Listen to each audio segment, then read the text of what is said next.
پاشا چرا او یک نامه را نخواندی ها؟ اقا مهم نیست سرورم. چرا؟ سرورم یک دیوانه ادعا کرده که شما قرضدار او هستین. او را به قصر خواستم و یک مقدار پیسه برش دادم، اما قصر را ترک نمیکنه. او آدم مال کجاست است؟ در قصر است سرورم. پیش ما بخواهیش. امرتان به جای میشه. همیالی او مرد به اینجا راهنمایی کنین.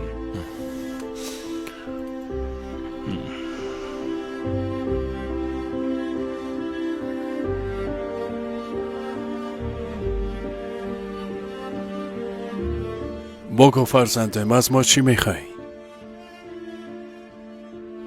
سرورم، شما از ما قرضدار هستین. تو به خدایا. ما چی وقت از تو قرض گرفتیم فرزندم؟ سرورم، ما به تجارت مشغول بودم اما ورشکست شدم. بسیار قرضدار شده بودم.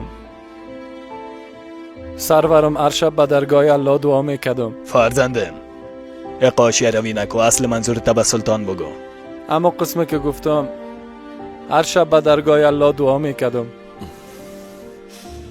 یک شب در خوابم پیامبر صلی الله علیه و سلم دیدم که صلی الله علیه و سلم صلی الله علیه و سلم به ما گفت که به امید ما بگو. او هر شب با صلوات و درود از ما یاد میکرد، اما دیشب ما را فراموش کرد. گفت نزد امید ما برو و حاجتت از او بخواه.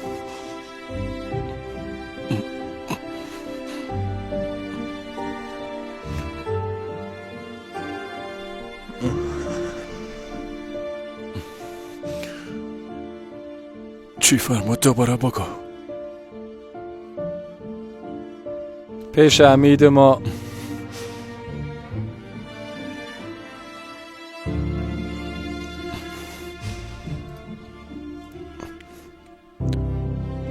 بگی فرزنده.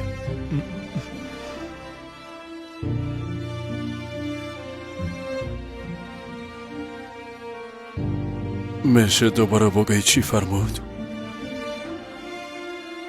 پیش امید ما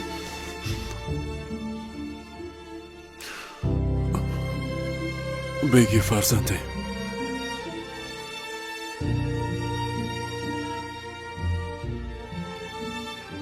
یک بار دگان بگو چی فرمود؟ پیامبر صلی الله علیه و سلم فرمود پیش امید ما برو.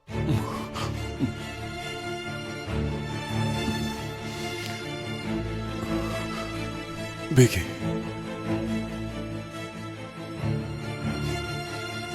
یک بار دگان بگو چی فرمود؟ گفت پیش امید ما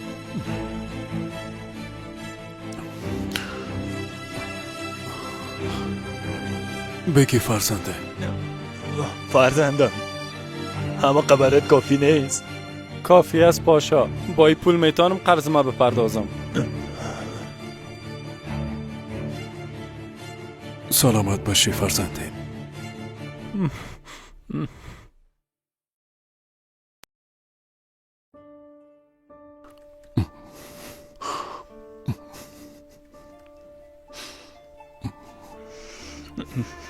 سرورم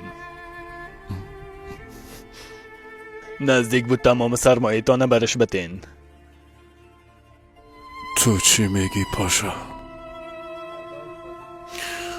قسم به الله بزرگ، اگه تمام ثروت و سلطنت ما میخواست برش میدادم. پاشا دیشب مصرف کار شدم، دو پولی میز کار مرا خواب برد. یادم رفت که درود بفرستم. امیدوار هستم که الله به خاطر این غفلت مرا ببخشه.